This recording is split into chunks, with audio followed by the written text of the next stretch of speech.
Ranthambore children academy senior secondary school शहर सवाई माधोपुर की कक्षा 11 विषय ज्योग्राफी की ऑनलाइन क्लासेज में आपका स्वागत है।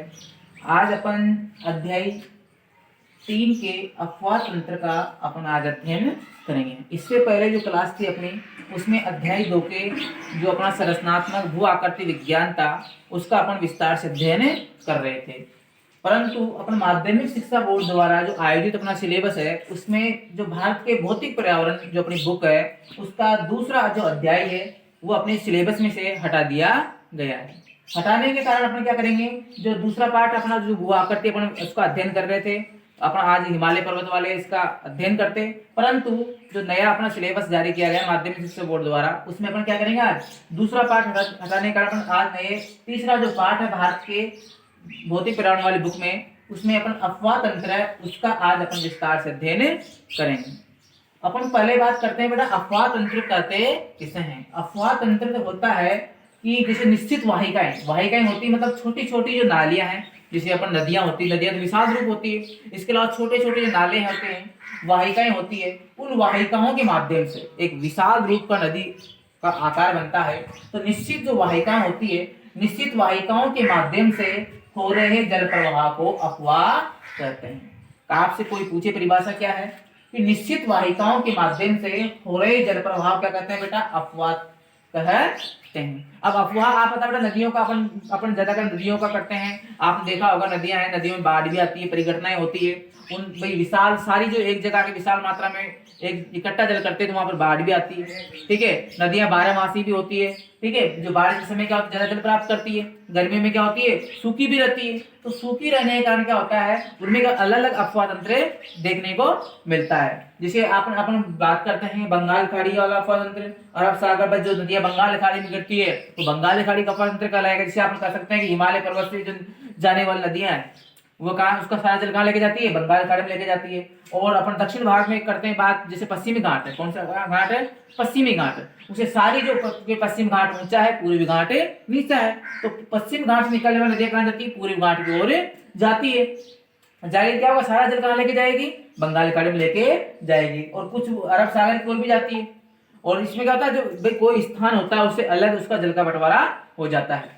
तो अपन कहते हैं निश्चित वाहिकाओं के माध्यम से, वाहिकाएं कहते हैं छोटी छोटी नालियां हैं, बड़ी भी नदियां होती है, तो निश्चित वाहिकाओं के माध्यम से हो रहे जल प्रवाह क्या कहते हैं बेटा, अपवाह कहते हैं। आई समझ में आपको, भाई निश्चित वाहिकाओं के माध्यम से होने वाले जल प्रवाह क्या कहते हैं, अपवाह कहते हैं। इसके अलावा दूसरा है भाई इसकी विशेष अपवाह तंत्र किसे कहते हैं, भाई अपवाह तो कहते हैं निश्चित वाहिकाओं के माध्यम से, नालियों के माध्यम से जो अवनलिकाएं होती है। भाई आप कहते हैं कि अपवर्तन सबसे ज्यादा किसे होता है, अवनलिकाओं से होता है। भाई सबसे ज्यादा किसे होता है, अवनलिकाओं से होता है। जैसे अपन चंबल के किनारे भीड़ बने हुए हैं तो वहां पर बहुत सारी अवनलिकाएं अपन राजस्थान में देखने में मिलती है। सबसे ज्यादा अवनलिकाएं यहीं पाई जाती है चंबल नदी में, धौलपुर में, करौली में। तो क्या होता है निश्चित वाहिकाओं के माध्यम से हो रहे जल प्रवाह क्या कहते हैं, अपवाह कहते हैं। अब वाहिकाओं के जाल को, जैसे वाहिकाएं होती है एक वाहिका क्या होती है छोटी होती है, उनकी क्या होता है विशाल जो बड़ा क्या होता है कि क्षेत्र होता है, जाल होता है। क्या होता है वाहिकाओं के जाल, मतलब क्या होता है नालियां होती है, नदियां होती है, उसके क्या होते हैं जाल होते हैं। तो वाहिकाओं के जाल को अपवाह तंत्र कहा जाता है। तो समझ में आया बेटा आपको अपवाह तंत्र किसे कहते हैं, भाई वाहिकाएं होती है उसके विशाल जो जाल होता है, क्षेत्र होता है, उसे क्या कहते हैं, अपवाह तंत्र कहा जाता है। और निश्चित वाहिकाएं होती है उनके जो जल प्रवाह होता है उसे क्या कहते हैं अपन, अपवाह कहते हैं। दोनों में आपको अंतर देखने को मिला। अपवाह कहते हैं कि जो निश्चित वाहिकाएं होती है उनके माध्यम से जल प्रवाह होता है उसे क्या कहते हैं अपन, अपवाह कहते हैं। और अपवाह तंत्र किसे कहते हैं, वाहिकाओं के जो जाल होता है उसके समूह को क्या कहते हैं अपन, अपवाह तंत्र कहा जाता है। आई समझ में। दूसरी बात, किसी क्षेत्र का अपवाह तंत्र, वहां भाई आप बता भाई कहीं जगह नीचा होता है, कहीं कम नीचा होता है। आप ऐसा स्थान से उदयपुर की बात कर रहे हैं, उदयपुर में बेटा जैसे साबरमती नदी है, ठीक है, और जो नदियां हैं अपन कहते हैं जो उदयपुर वाला क्षेत्र है वहां बेड़स नदी है।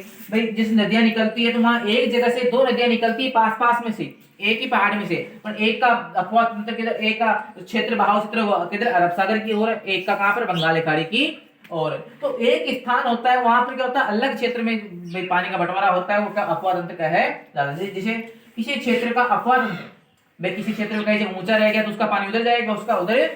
किसी क्षेत्र का अपवाह तंत्र वहां की भूवैज्ञानिक क्या होता है वहां की जो भूवैज्ञानिक है, भूमि है, मिट्टी है, भूवैज्ञानिक क्या होता है समय, भाई वहां का जो काल चक्र है, मिट्टी का कटाव कैसे हुआ, किस समय में हुआ, तो भूवैज्ञानिक समय की जो चट्टान है, वो चट्टान की प्रकृति पर निर्भर करेगा। कहीं जगह क्या होता है पथरीली चट्टान होगी, उसका कटाव कम समय में होगा, और जहां पे क्या होगी लचीली चट्टान होगी, उसका कटाव क्या होगा जल्दी हो जाएगा। तो क्या वहां की जो भूवैज्ञानिक समय, जो वहां की मिट्टी है, वहां का जो उसका निर्माण हुआ, उसका चट्टानों की प्रकृति कैसी है, भाई कई जगह अपन कह सकते हैं कि जैसे आग्नेय है, अवसादी है, कायांतरित है, भाई कहीं जैसे चट्टान पथरीली है, कहीं जैसे मिट्टियां क्या होती है, कई जगह वो क्या रेतीली होती है। इसके अलावा क्या होता है चट्टान की जो प्रकृति होती है, और जो ढाल है उसका क्या होता है ढाल, क्या होता है ढाल, जो ढाल होता है, ढाल का जो उसका ढाल के हिसाब से जितना ढाल अधिक होगा वहां पर क्या होगा कटाव भी ज्यादा होगा। तो ढाल के हिसाब से क्या होगा, ढाल बहते जल की मात्रा है, ढाल क्या होता है बहते जल की मात्रा, और बहाव की अवधि का क्या होता है परिणाम है, होता बहाव किस समय से क्या तेज गति से हो रहा है और क्या नहीं हो रहा है, उस बहाव के आधार पर क्या करेगा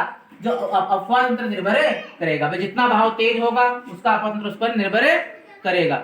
इसके अलावा दूसरी अपन कहते हैं बहाव, भाई अपन कहीं जगह ज्यादा कटाव होगा तो वहां पे क्या होगा मतलब ज्यादा उसका अपवर्तन होगा, क्योंकि वहां उसका अवधि का परिणाम होता है लंबी समय से। इसके अलावा अपन बात करते हैं उत्तर में क्या है हिमालय, उत्तर में क्या है हिमालय, उत्तर में हिमालय, और दक्षिण में क्या है पश्चिमी घाट से निकलने वाले जो नदियां हैं, निकलने वाली क्या है नदी से आप बता, उत्तर में हिमालय पर्वत है, उसको सारी जो हिमालय पर्वत से जो भी नदियां निकलती है वो सारा जल कहां लेके आती है बंगाल की खाड़ी में लेके आती है। केवल कुछ अपवाद भी है बेटा, कुछ क्या है अपवाद भी बात करते हैं अपन, जिसे अपन बात करते हैं जो अपन कहते हैं सिंधु है, सिंधु कहां जाती है अरब सागर में जाती है। इसके अलावा झेलम, चिनाब, रावी, व्यास, सतलज ये कहां जाती है उत्तर में हिमालय से निकलती है, पर जाती कहां पर अरब सागर में जाती है। दक्षिण में पश्चिम घाट से निकले, पश्चिम घाट ऊंचा है, पूर्वी घाट नीचा, तो वहां से निकलने वाली नदियां सारा जल कहां लेके आती है बंगाल की खाड़ी में लेके आती है, ये अपवाद तंत्र के माध्यम से लेके आती है। तो अपवाद तंत्र पढ़ेंगे अपन, प्रायद्वीप अपवाद तंत्र है, गंगा नदी सिंधु नदी का जो बड़ा क्षेत्र विशाल क्षेत्र है, ये अपना क्या करती है जल बंगाल की खाड़ी में विसर्जन करती है, विशाल डेल्टा का निर्माण भी करती है। अपन आगे जो विस्तार से इसका अध्ययन करेंगे, जो अपन अध्ययन करें नदियों का अध्ययन करेंगे, कौन कौन सी अपवाद तंत्र कौन कौन सा क्या है, बंगाल की खाड़ी, अरब सागर, आंतरिक अपवाद में बंगाल की खाड़ी में कौन कौन सी नदियां जल लेके जाती है, कौन कौन सा अपवाद तंत्र है, कहां कहां से लेके हिमालय से लेके आती है, दक्षिण के इसके जो पश्चिम घाट है वहां से लेके आती है, इसके अरब सागर में कौन कौन से लेके जाती है। एक आंतरिक अपवाद जो क्या होती है अंदर जमीन के अंदर नदियां बहती है वो आंतरिक अपवाद तंत्र होता है।